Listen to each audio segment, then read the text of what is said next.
Hello and welcome to episode 11 of Inspiring Psychologists, Breaking the Mould of Private Practice.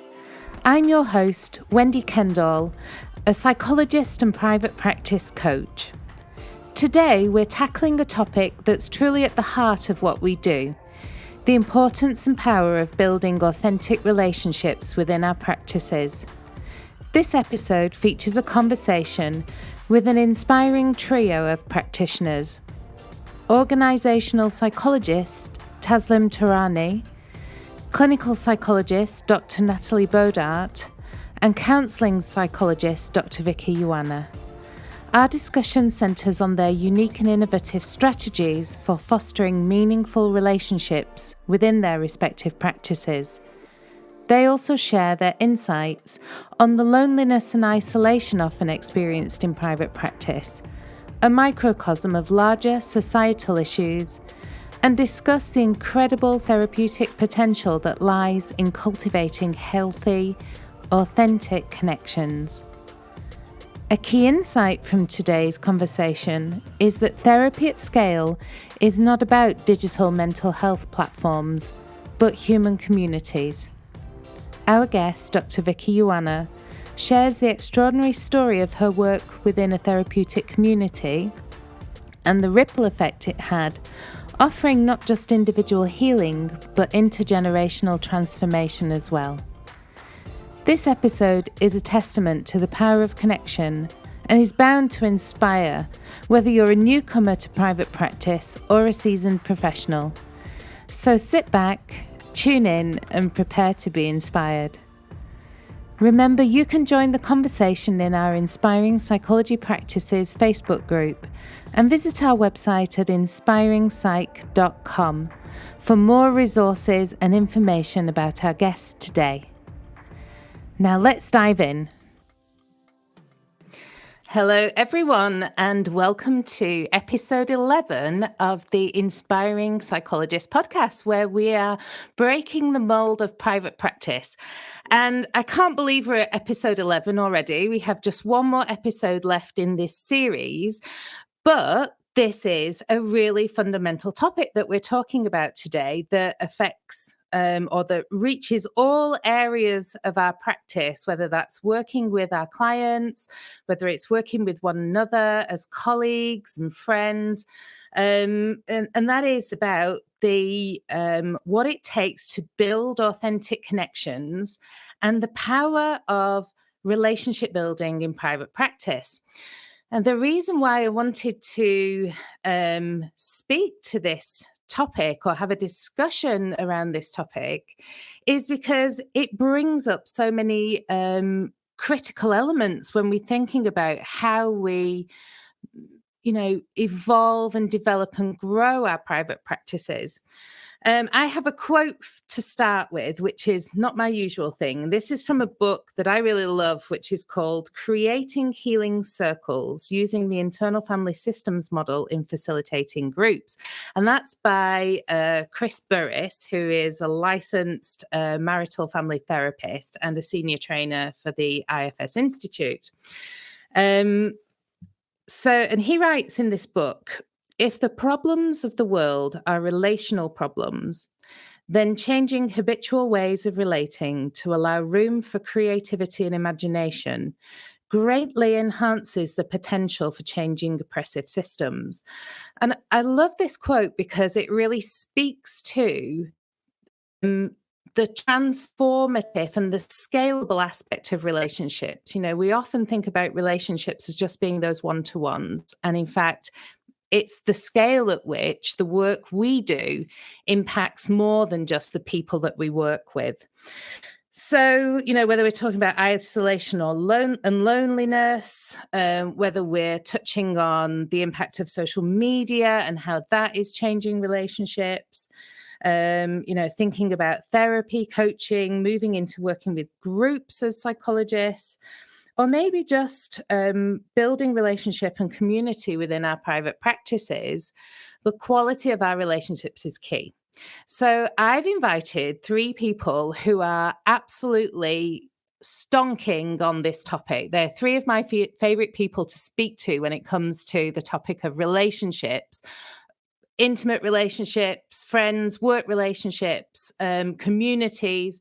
And so I'd love to invite to the podcast Taslim Tharani, who is an organisational psychologist, Dr Vicki Uwannah, who is a counselling psychologist, and Dr Natalie Bodart, who we've spoken to earlier in this series, who is a clinical psychologist. And welcome to all of you. It's so great to see you. Hi, Wendy. Thanks for having us. No problem. Hi. So, first things first, a little bit of intros. I'm going to come to you first, Natalie. Can you tell us a bit about yourself? So not everyone may have listened to or heard the earlier podcast where you introduce yourself. So an intro anew from you and what your practice is about, please. Yeah, sure, with pleasure. And thank you for having me back again. It's really nice to come and chat. So I'm Dr Natalie Bodart. I'm a clinical psychologist and founder at the Bodart Practice. So we are a holistic psychology practice based primarily in London, but we outreach worldwide. And we help people to deal with the past, to live in the present, and to build the lives that they want through mind, body, and community. So we work with individuals and organisations, and more widely than that as well, which I'm sure we'll talk about today, and really based on this idea that mental health is more than mind alone. Yeah, love that. Thank you. Dr. Vicki, and I know that your website is itsdrvicky.co.uk, Yeah. or is it just, am I correct with that? The website is Dr. Vicki, but on social media, it's Dr. Vicki. So I'm totally used to thinking about you as Dr. Vicki now. That's like your first name. But Dr. Vicki Uwannah, over to you for an intro, please. Hi, everyone. Hi, Wendy. And yeah, just lovely to be here. I'm a counselling psychologist, and I've been working in private practice solely now for about 3 years.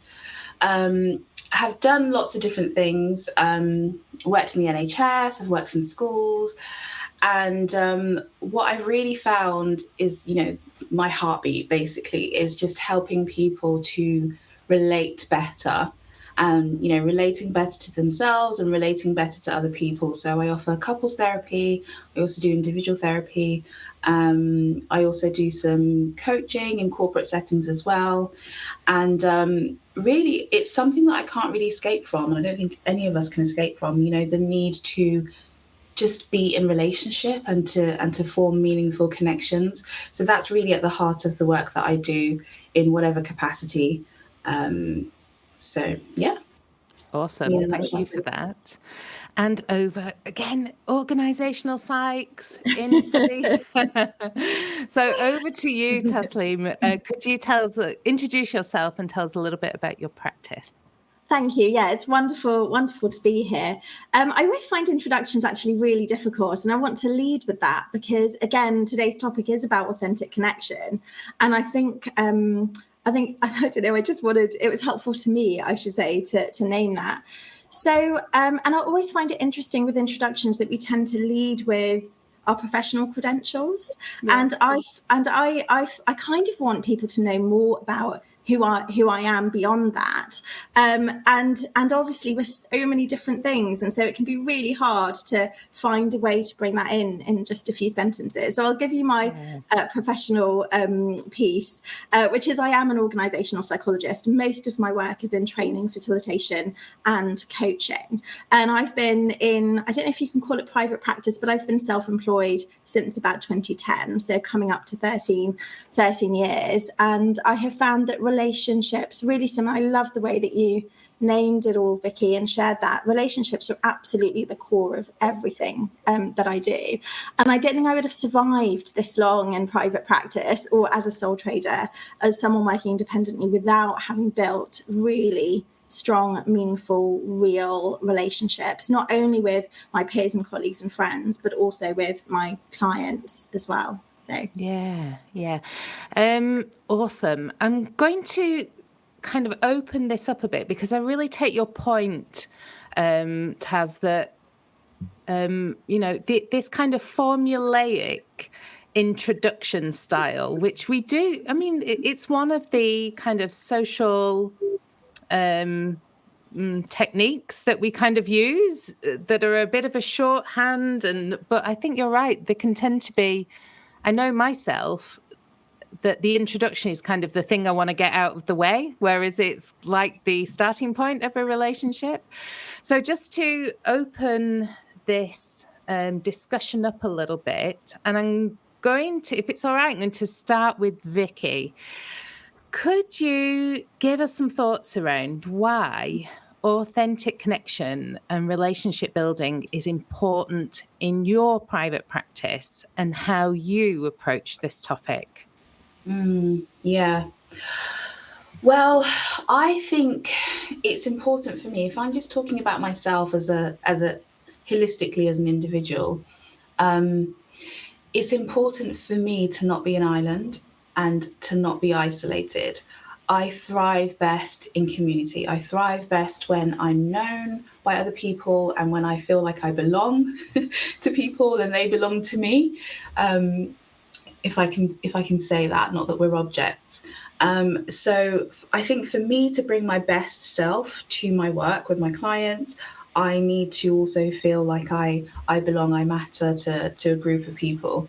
So I think that's why it's important. But also, I think it's important that I practice what I preach for my clients as well. And if so much of my work is about, fostering great relationships, having community and putting yourself out there and being intentional about forming, healthy relationships, I need to practice what I preach. And I can't just think that it's okay for me just to have relationships outside of work, but not understand the importance of having relationships in work as well. So how do I go about doing that? I think interesting. I think I just try and form connections everywhere I go. And if I feel like, oh, this is going to be a great person to have in my life, like I almost don't give people an option. I'm just like, right, you're going to be in my circle. You're going to be in my life somehow. We're going to make this work. So social media has been great for forming, really great connections. Just meeting, just like Facebook groups and trying to meet other therapists, other psychologists, and joining forums. So I think I just kind of look out for any opportunity to meet people and to connect with people. And if anyone's offering, I'm taking it up. And I'm I love that. So I'm actually, even though I'm in private practice and I work for myself, but I'm also part of a collective of therapists called Examined Life, and we kind of filtered through. We came from the School of Life, and we meet regularly every 2 weeks or so, online or in person if we can, and we just kind of have peer supervision. We refer clients to each other as well, and so it just helps to not feel so alone, even though I am alone, but I feel like I'm connected in some way in my work. And I love that idea of you having that kind of value of proactivity around connection, because I can imagine that for people knowing that is like, this is the invitation, that must feel quite containing and secure for at least for some people, right? That like you're open to that. Yeah. I think for some people, I'm sure other people may feel like it's a bit, I don't know, intrusive. I think so. I think, when I feel like someone is intentionally trying to get to know me, that does feel great. It feels really affirming and validating. And I feel like, oh, okay, I really have something to offer this person as well. So exactly. It kind of helps to boost my self-esteem. So I would hope that that's what I also give off to other people too. Yeah, definitely. Yeah, to me, it kind of gives that message of self-worth as well. Like, I feel like I'm worth knowing. Therefore, I'd like to connect with you because I feel like you're worth knowing as well. Yeah. Love that. Natalie, I'm going to come across to you. So why is authentic connection and relationship building important in your private practice, and how do you approach this topic? Yeah, actually, I can really resonate, Vicky, with what you're saying about you starting with yourself, actually, because I certainly, when I set up my private practice, which is probably nearly 4 years ago now, but it was very much about also what do I enjoy and how do I like to connect, and I guess the practices that we build are often sort of reflective of that, about this idea of, it's very difficult to be, well, it would be very difficult to be a sort of solo practitioner. It wouldn't really, I'd find that really difficult. I'm definitely someone who wants to connect and likes building connections and being part of communities. So I think that's a really interesting kind of place to start. And when I was thinking about this, I was also thinking it almost feels like a bit of a sort of ripple effect where, we know that a lot, some of the core components of our therapy work is the therapeutic relationship in itself, and for me, it was also about just the beginning. And you were mentioning about introductions, Wendy. And that's it. I put a lot of energy and thought into what do people first see or experience when they come to our practice? Do they see a warm, welcoming, clear website? Do they... It's really important that everyone has an inquiry call. So we do free inquiry calls. And part of that, of course, is information sharing. But a big part of that for me is about people feeling welcome, feeling like we're just, they're going to come and meet a human on the other end of all this. And that first introduction, how we welcome people, how we sort of say who we are, I think is really important. It's a big part of that communication. And so, I think from that point, that's really important from a therapy point of view. But then as the practice has developed and as I have more associates and now employees that work with me, again, it's been thinking about not just kind of connecting and supporting each other on a professional level, but this idea that we come together as a team, that we have fun together, that we go for meals, we go bowling, that, we connect on we're our whole selves. And I'd say that the most fun places or the best places I've ever worked are places where I felt like I can bring my whole self to work, that people get to know me, I get to know them, that it's a much kind of this kind of holistic idea of what we do. We're not just psychologists kind of treating people, but, we are, we're working as humans together as well. And then spreading that outwards. Well, you'll know, Wendy, I'm also a grabber of opportunities, and so we work with charities and go and support them. We're doing some festival workshops this summer, which I'm super excited about. And I think it's just about this idea that you just never know when you're going to have a really enriching, wonderful opportunity, conversation. And I know that making those connections isn't just good for business, but it's also just good for me and good for this idea of mental health just being something that we do every day, that we're helping and supporting people at every stage of wellness, and bringing kind of our knowledge and expertise out into the world, and into these conversations. Like I quite often do Instagram lives with people, which are just conversations like this one. And it's just an exchange. It's like a two-way process, really, that everyone gets something from that and everyone can benefit. And and so kind of I sort of see it as that sort of ripple effect of connection. Yeah. And, what I'm learning as I go through these conversations is that every time we have one of these discussions in these podcasts, there's a kind of emerging theme that comes out that is always a little bit of a surprise to me, or it kind of it shifts my lens a little bit. And the thing that you both started to hint at here is how how important it is to have a presence that is opening a connection to others, just from a human point of view, and how we can actually, social media can be a channel for that presence, whether it's your website, as you mentioned, Natalie, whether it's social media, as you mentioned, Vicky, that, social media gets a lot of bad rap, often deservedly, but actually it can still be a channel for this very fundamental need that we have as human beings to kind of transmit a sense of presence and an offer of connection. And that's something that's really important to me as well. So I'm going to come back to this.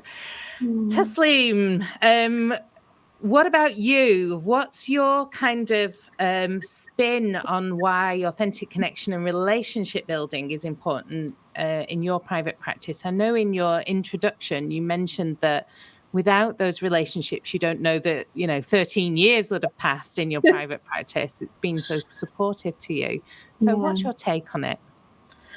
I mean, I've really been reflecting on this because connection and relationships, I think, is just part of who I am. Like, it's so part of my strengths and what's important to me in my life that it's really hard to distill kind of why it's so important, almost because it comes, it's like with our strengths, they just come so naturally to us. It's really hard to kind of distill that. But I think similar to what both Vicki and Natalie have shared, there's something about just seeing the impact and how transformative investing in relationships can be for myself, for the people that I invest in relationships with, for my clients, for my colleagues.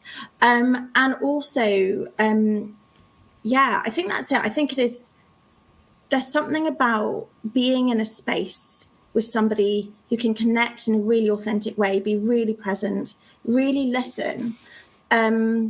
Whether that is, like I say, with our clients or with our colleagues or with our friends, that act in and of itself, I think, can be transformative. And so for me, I think that's one of the reasons why authentic connection and relationship building has been so important. I also am naturally an extrovert. And so I need people. I need to be surrounded by people. I need, similar to you, Vicki, that sense of community, that sense of belonging I don't know how to function. I almost don't know how to function without it. And so I think it is, it's absolutely core to me. And also, it's been quite amazing as what opportunities have come through building those connections. So, for example, during the pandemic, I reached out to a colleague who I'd only met once before virtually. I've only met him in real life, I think, more recently. And I was in quite a tricky spot with a pro bono project that I'd been asked to work on. And I just needed some help and some input. So I said, hey, I know this guy on social media. He does loads of stuff on appreciative inquiry. Let me just reach out to him. And so we had a conversation. And then a few months later, he's like, Taz, I've got a great project that I think will be a great opportunity for me, but also I could contribute so much to that project. And that has just started such a great working relationship going forward. And so I think that example just tells me why those relationships are just so key to my practice, because I don't know everything. I get stuck. I need help. And vice versa, like the people that I work with, I want them to know that I'm here to back them, to be their cheerleaders, to really be there for them. And then your second part of the question, which is how do I approach this topic? I think there's two things. So one's definitely about kind of play, curiosity, allowing myself to be as myself as I can allow at any given moment, or as is safe to allow in any given moment. But the second thing I think is about self-awareness and practicing boundaries. I think we often talk about bringing our whole selves into spaces, but often those spaces aren't safe, or for me anyway, to bring those whole parts of me. So there is something in, and also sometimes there are parts of me that would be harmful to others. And so there's something for me around how can I bring a kind of skillfulness as well as really practice healthy boundaries while relating to others as well, whether that's my clients, my colleagues, my friends, kind of the broader communities that I'm part of. Yeah. So there's a few things that I'm kind of picking up on there. One is the quality of the presence in a relationship. I think you mentioned about, listening, curiosity, a sense of safety, transmitting a sense of safety. But there's a couple of other elements that I think everyone has alluded to now, which is opening ourselves up in relationship is one of those things that makes us vulnerable, right? And if you've experienced relational violations, wherever that's happened, that vulnerability piece is like really scary for some parts of us, especially. Yeah. And yet it's the thing that opens up the door to connection, essentially. And then it's like, well, all right, how are we negotiating these boundaries? And I know as psychologists, there are, I think, well, maybe this is a question. Are there additional complexities that we need to bring to this topic of boundaries as well? I'm going to come back to you, if that's all right, Taz, because you picked up on this topic of boundaries. What kind of additional aspects of boundaries do you think we need to think about in our private practices that might be? And if you want a moment to think, I know that you're an incubating thinker person. Yeah. But no, I think I can respond because boundaries work comes up all the time for myself, with my professional relationships, with my coaching clients, with my organizational clients, and they are really complex to navigate. And I think there's something in just naming how difficult and how challenging boundaries are to navigate. And so I think some of the things that I'll just share from just my personal perspective in terms of what's really supported me is the more aware I am of my needs and wants, the more I'm able to name those boundaries and practice them. And I think that's been a huge journey for me, especially given my background and cultural background. Just being able to know what my needs and wants are, to be able to know what those boundaries should even be, or what boundaries are going to be supportive, has been really helpful.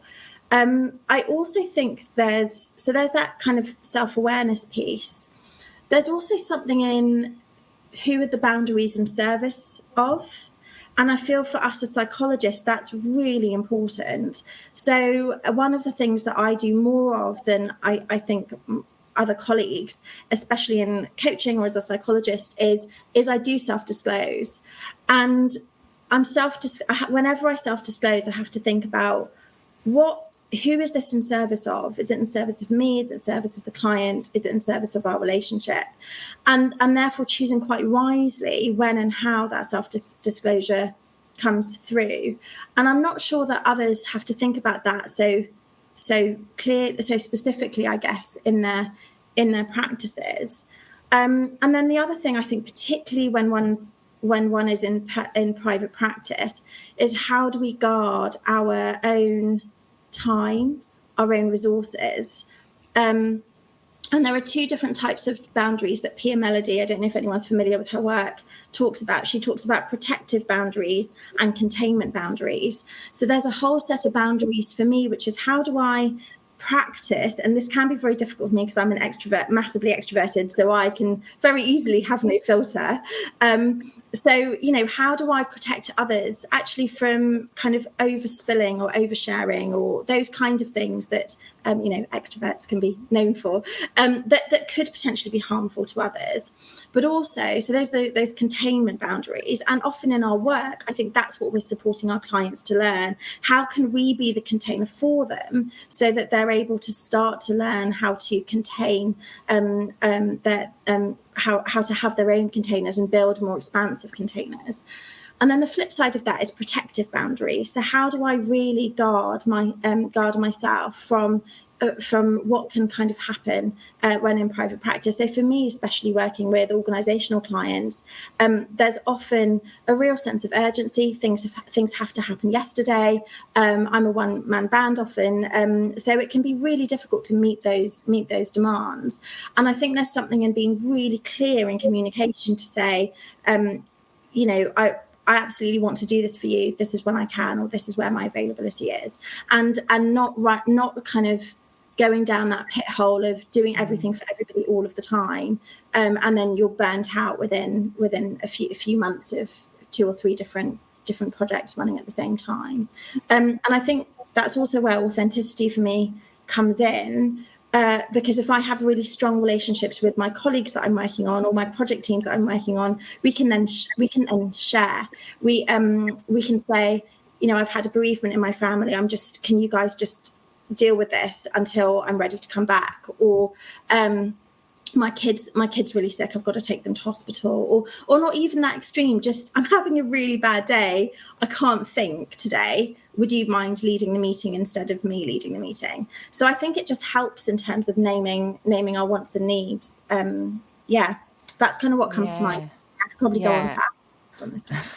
I wish we could sit and listen for hours. I'm going to have to connect with you over that and get more into the kind of depths and the nitty gritty. Maybe we need a whole episode next season about boundaries.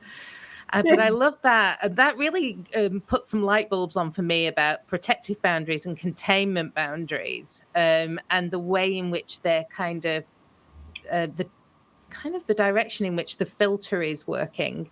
And in service to whom. Vicki, I'm going to come across to you because you mentioned enjoying connecting with people, and also I know that you're quite active in social media as well. And I guess as a psychologist who really specializes in the quality of relationships in your practice, this topic of boundaries must come up a lot. So what's your take on all of that? I don't even know if I have anything to add. I was just so mesmerized listening to you, Taslim, because I was just like, everything you were saying, I was like, yeah, like mental checklist. Like I think you were just spot on with everything. And I think everything just really resonated with me. And I really like that protective versus containment boundaries. I'm going to steal that from you, but I will reference you.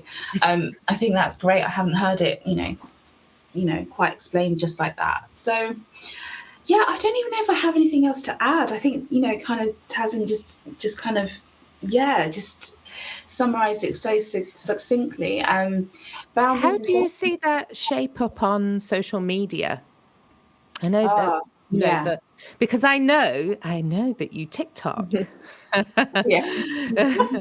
we've had a conversation about you enjoying that platform and so on, and there's been things in the media and on places like LinkedIn about how a lot of people are getting information about mental health type topics from social media. It's a place where we can connect with, where we can really scale up connections, and then we've got all these complexities around boundaries on top of that. So what's been your experience of negotiating some of that with social media? Yes, I actually did a TikTok post on this. All right, awesome. We'll have to link to it in the show notes. And it was about vulnerability, really, and how, we've kind of seen the pendulum kind of shift from seeing vulnerability as a weakness to now seeing vulnerability as a strength. And but that also kind of looking like people just sharing everything and just exposing themselves, actually.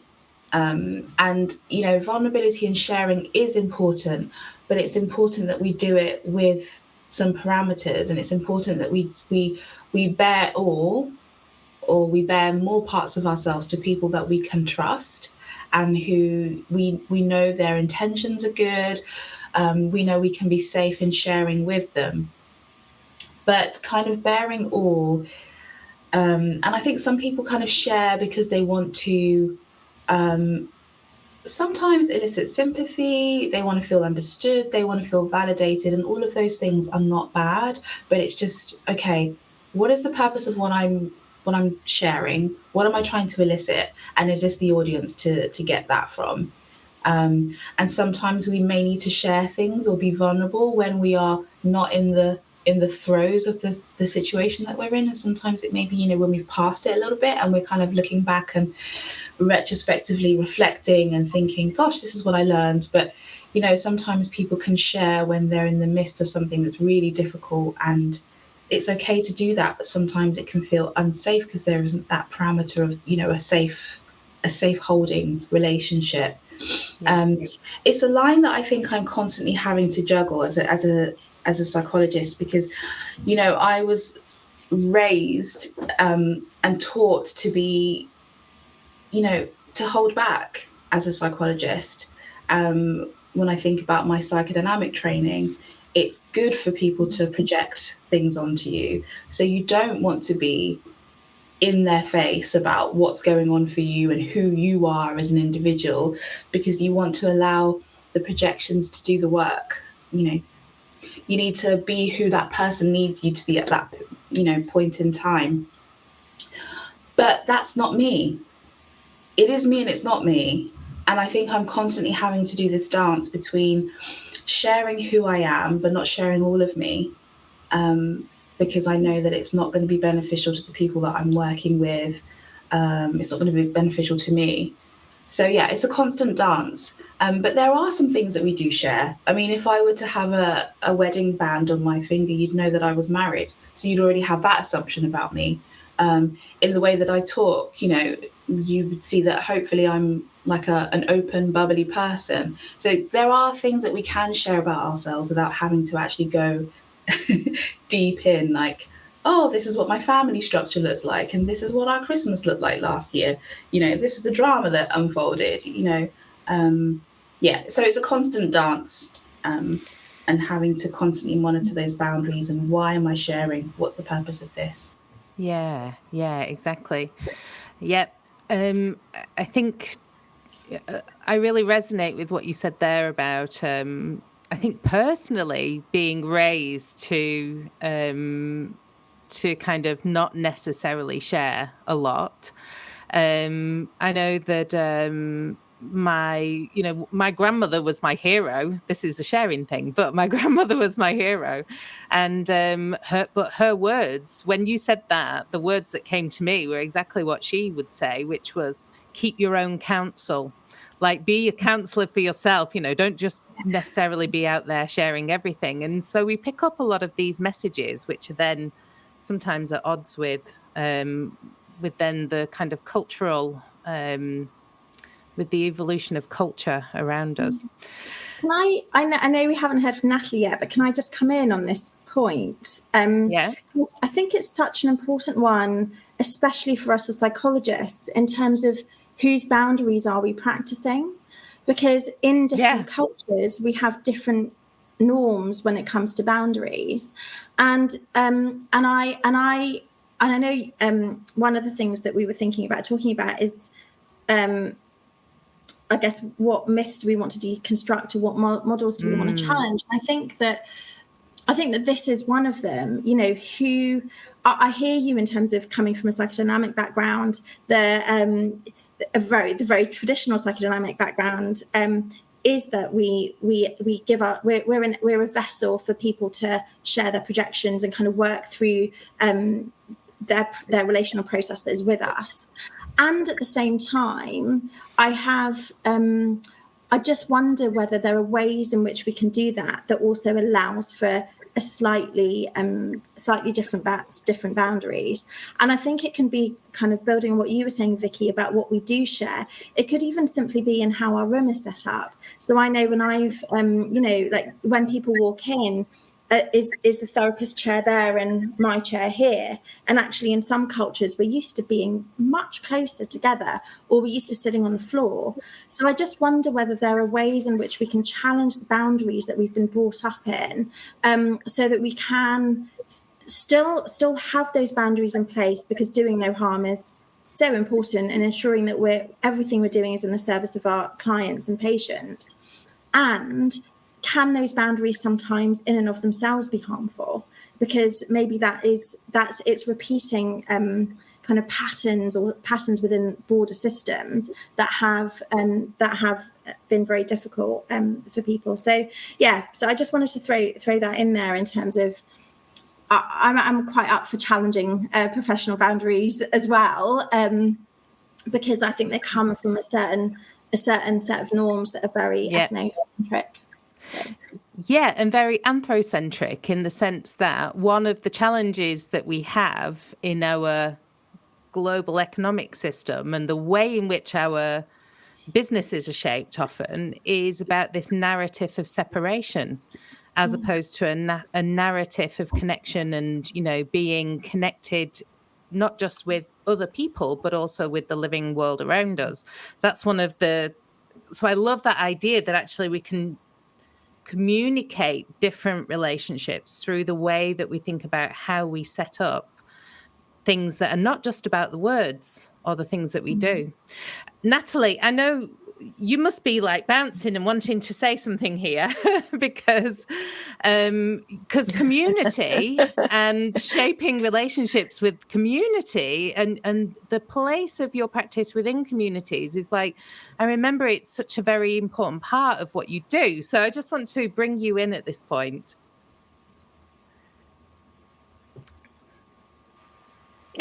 Yeah, it's so funny. I was really listening with so much fascination. I'm always very intrigued on this topic because I think it's this thorny topic of boundaries, and and I think it's something to do with the tradition of psychology, actually. I think there's a kind of historical, a bit like Vicki, what you were saying about this kind of more analytic way of looking at boundaries, which you can understand that perspective. Also sort of coming out of a sort of medicalized sort of model, really, of kind of doctor-patient power dynamic.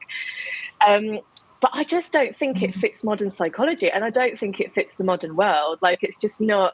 And yeah, certainly for me, I've had some fascinating conversations around boundaries. I personally think about this a lot because my practice is within my community. I see people here in this room. This is part of my home. I might see people at school who have their children at the same school as me.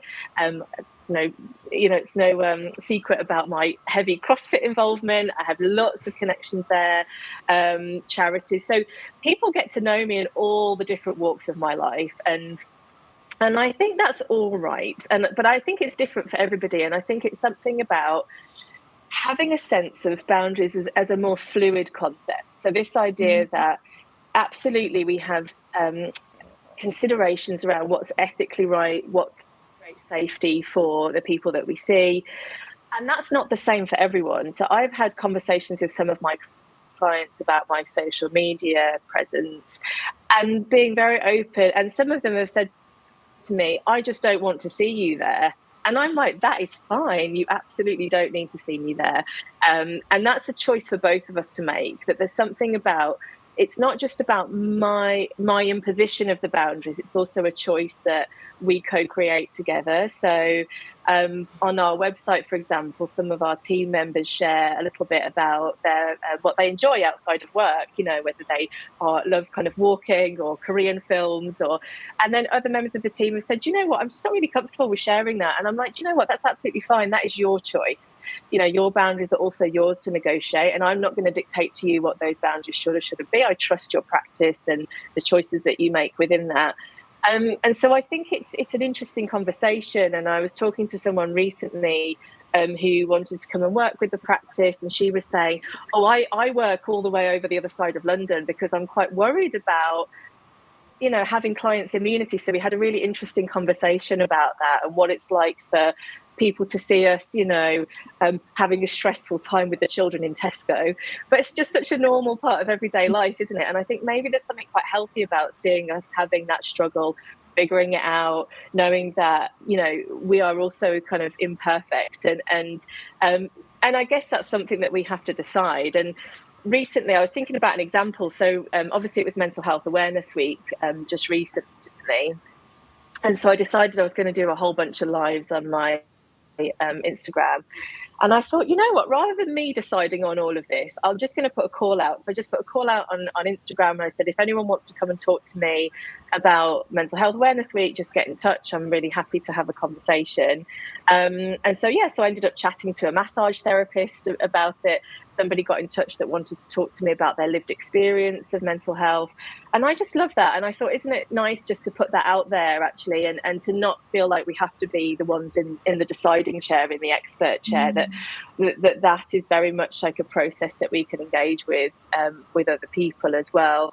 And going to the festivals is such an interest. So festivals for me now, this is the first summer. And I'm like, what's it going to be like going to a festival with my colleagues? That's an interesting one.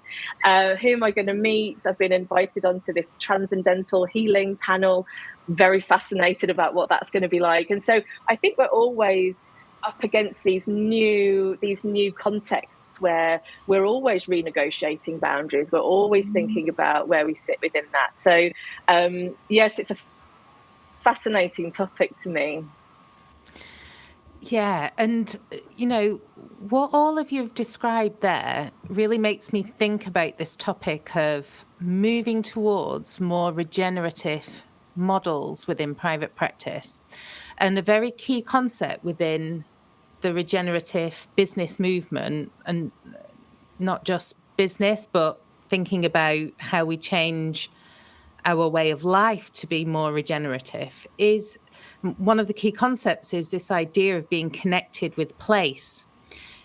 And so connected with our local community, connected with the environment around us, literally to have almost our hands in the earth and, to be part of the place that we live. And I think that's so interesting in the context of the history of psychology as a profession and the way in which a lot of practice has happened, whether it's come from somehow that medicalized model. But when I think about a lot of GPs, even in my lifetime, our GP was a local member of the community. So, but coming back to this thing of, as psychologists, not being present in the community in everyday life. Because as you mentioned, Natalie, I've also heard of people who are like, I don't want to be I don't want to be based in the place where I'm practicing because of, the whole confidentiality thing. And that might not be possible for everyone, but I know that it's been a concern. And it's been a facet of private practice that has been talked about, this sense of being separate and so on. So yeah, I just what you've been talking about really brings to mind again how important the renegotiation of relationships within the scope of private practice. I mean, coming back to Chris Burris's quote, he talks about the quality of our relationship enhancing the potential for changing oppressive systems. And so, yeah, and that's all really heady stuff, really kind of big picture stuff. But I'm just thinking, what are your thoughts about, this breaking the mold when it comes to authentic connection and relationship building, and, the myths that we need to deconstruct and the things that we would say are, pillars of how we practice? Are there areas where we need to change our ideas about that?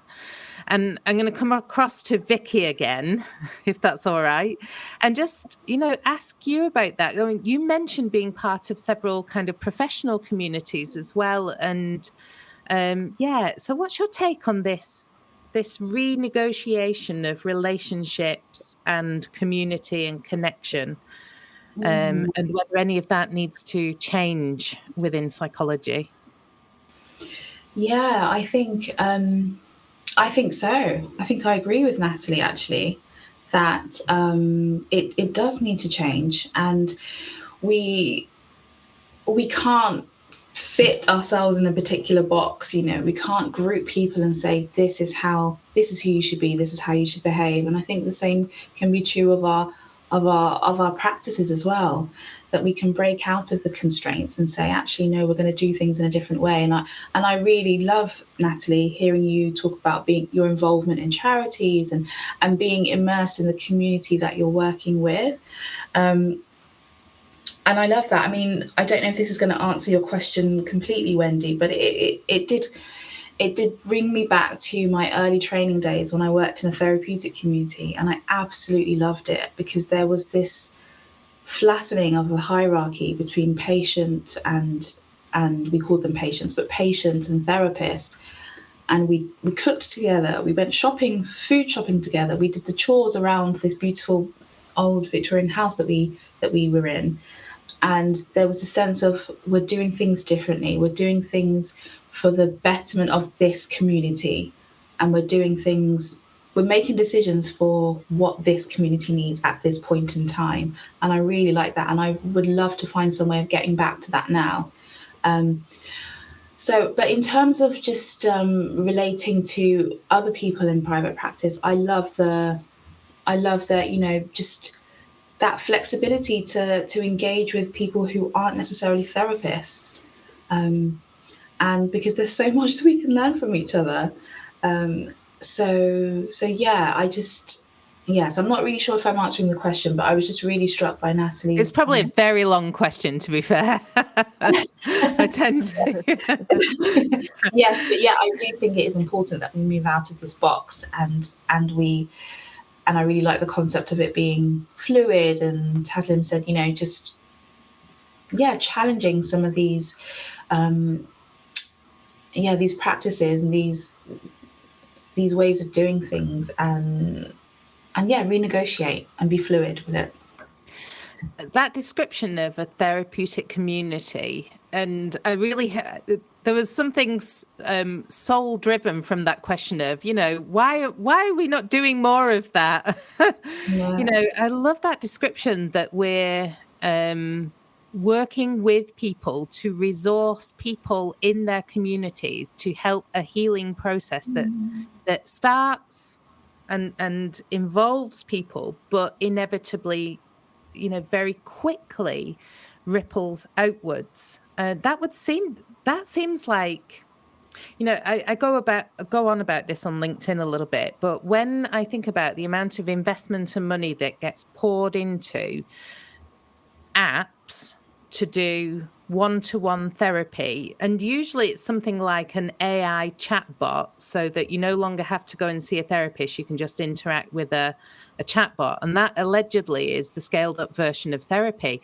But what you described there, to me, Vicki, is the scaled up version of therapy, because that's us working together to resource individuals within their communities, so that community takes over from the therapist, right? Exactly. And one of the, when people would leave the community, of the therapeutic community, they were there for 18 months. They would leave and they would, they'd give like a review and a summary, and they'd talk about their relationships with every single person. You'd go around and you'd talk about the difficult stages of the relationships, including the difficult stages. Exactly. Yes, and with clients. And I'll never forget one client said, "This has been so transformative, not for me, but for my children. And you do not know how much this has impacted, not us, the therapists, but the community, how much we had impacted her children's lives because of her feeling grounded within a community and working through all the messiness of belonging and disagreements and all of that, and coming to a place of her having a better understanding of herself, self-worth, and knowing that's going to have a ripple effect on the generations after her." So yeah, I'm so passionate about it. So yeah, well, I was just going to say, let's put a call out to any investors who are listening to this podcast who want to come and work with Vicki to get those therapeutic communities reestablished, and frankly with Taz and Natalie as well, because I think this is where it's at, right? If we want to make some big shifts, actually resourcing psychologists, therapists to do that kind of scalable work on this fundamental kind of relationship and community building is where it's at. We really want to move the needle. Yeah.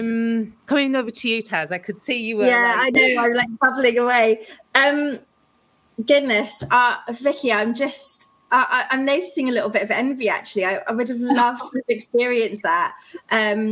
And although I'm a coach, I do have a background in counselling. I never went on to formally qualify as a counsellor, but I just hearing the richness of those experiences and the impact and how transformative it can be. It's kind of lit a fire in my belly as well. So yeah, thank you. I think there's two things that are coming up for me. One, which is how do we scale this and how do we bring this back into the community? And there's someone, I'm going to read his name because I want to get it right, called Dixon Chibanda. He's I think he's either a psychologist or psychiatrist, I can never remember which one, from Zimbabwe. And he's introduced something called the Friendship Bench, which is now going global. So I would definitely have a look at it. And what he noticed is that within these communities in Zimbabwe, there were all these elders of the community who are really respected, and over the years have got a lot of wisdom and a lot of a lot of time as well now to share. And he's just recently, what he did is he trained them all up in basic counselling skills and created these friendship benches where these elders of the community could offer some basic therapeutic support to members of the community out in the community, on the earth, on the benches. And it's become, he talks about it as a way to really scale what we can do and what we can offer. And I would absolutely have a Google of the Friendship Bench, and it's been so effective that I think they're starting to create this in New York, and it's kind of coming over into the Western world. But I was so moved when I heard him speak about this, because it feels like it's doing kind of everything that you've been talking about there, Wendy and Vicki and Natalie. So that's one thing. And then the other thing, it's actually something that scares me a lot, is this move towards digital, because I'm in a space where I've really isolated myself during the pandemic. And I feel really recharged after spending 5 weeks with family and friends in the US and Canada. And thinking about regenerative practice, there's something about, like you say, connected with a place, being in the local community, and existing within the environments around us. And I think taking our work into those spaces is so important. And there's part of me that thinks we're going to be even more needed as this digital kind of approach moves forward. And that's not to say that the digital doesn't have a space. Like, I know people who can't leave the four walls of their flats or their apartments or their homes, and so having a digital offering is so valuable. So I think that I think there's space for all of it. But I do feel that quite strongly. I was going to say one more thing, but I've forgotten. But yeah, that's kind of where we'll come back to it. Yeah. So I want to, this has just been such a rich discussion, but I also want to think about kind of hopes for the future. And, coming to you, Natalie, when you think about the future and, given some of the things we've talked about today, what are your hopes for the future around authentic connection and relationship building, both in private practice and through private practice as well? Yeah, I think it's an interesting journey that we go on as psychologists, and I think what's quite unhelpful, certainly sometimes in the clinical psychology arena, is that we can start off in quite a competitive environment. So there's quite a lot of competition to get onto the clinical psychology courses, as people may know. And I think, unfortunately, that sets up something not very helpful between us as psychologists often. And so, I'm part of some different networks, and it's interesting to see the dynamics dynamics play out on all forums and networks, right? And I often think, we were talking a bit earlier, I mentioned earlier about some of the history and traditions of psychology. And I think it's a bit like anything that's intergenerational. There's a bit of kind of unpicking and re-stitching that almost sort of has to go on, but it takes time, doesn't it? It takes quite a long time. And I think one of the things that I would love is that it's definitely more of a place of kind of allyship, where we see each other as resources, as allies, as supporters of each other. This idea of it's kind of a business speak, I guess, Wendy, I probably got it from you maybe at some point, but this spirit of abundance rather than scarcity. And that's almost like a mantra that I've had at times, like when I've got very worried about the practice. You can get into this very sort of scarcity mindset where, then you get very private and kind of grasping, whereas actually there's something very much about this idea of allies and abundance and actually connection. But I think for me, what's been really powerful and what I'd quite like to hope for other people, if it fits for them, is this idea of just creativity. So breaking through what we may, I think our training is amazing. And I think we come out with so many amazing skills and great knowledge. And I think then it's finding a confidence and a groundedness in that, enough to then go off and explore and be really curious. I mean, obviously we do in our practice lots of holistic work, yoga, nutrition, mindfulness. And I love that because it's almost like you can kind of go out into the world and explore and have these different connections, and some will work really well and others won't work so well. And almost this idea of allowing people to explore creativity, and that's not a threat. It's not a threat to your grounded practice. It's not a threat to your identity or your practice, and in fact it can only really be an enriching process. So I think those are some of the things I'd really hope, that it can be a place of creativity, of expansiveness, of opportunity, of allyship. I'd love all of those things to be the places that we can grow into as psychologists, really, in our private practices. Yeah, I'm signing up for that. I love that vision of the future.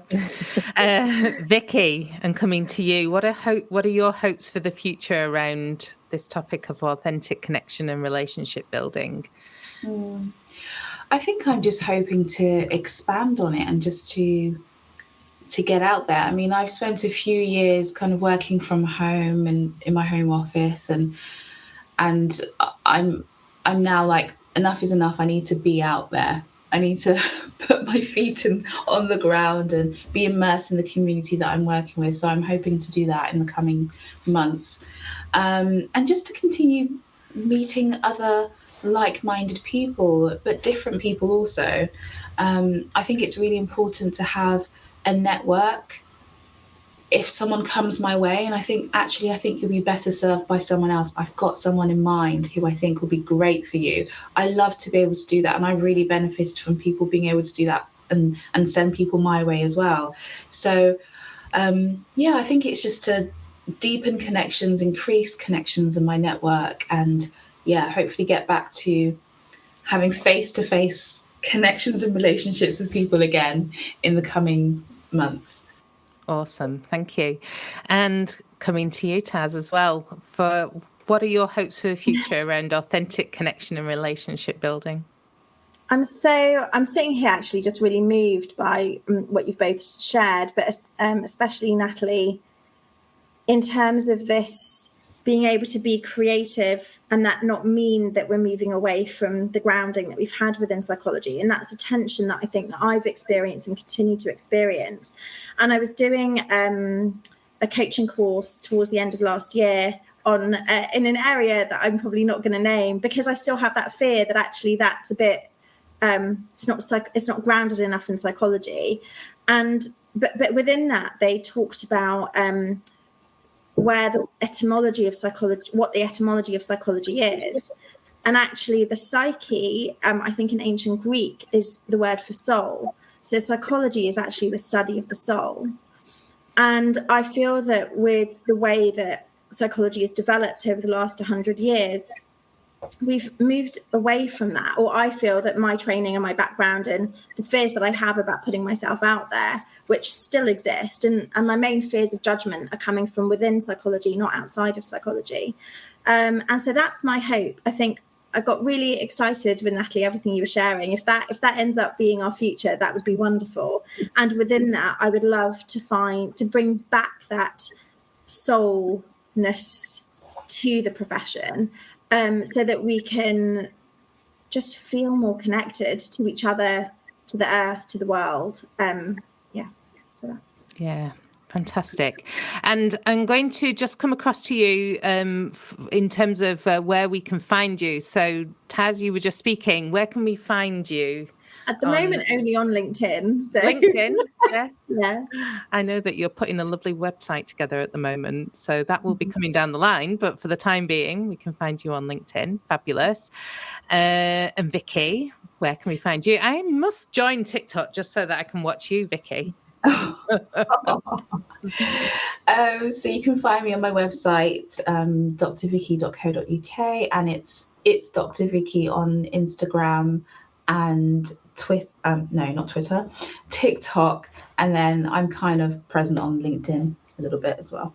Yeah, awesome. And last but not least, Natalie, where can we find you?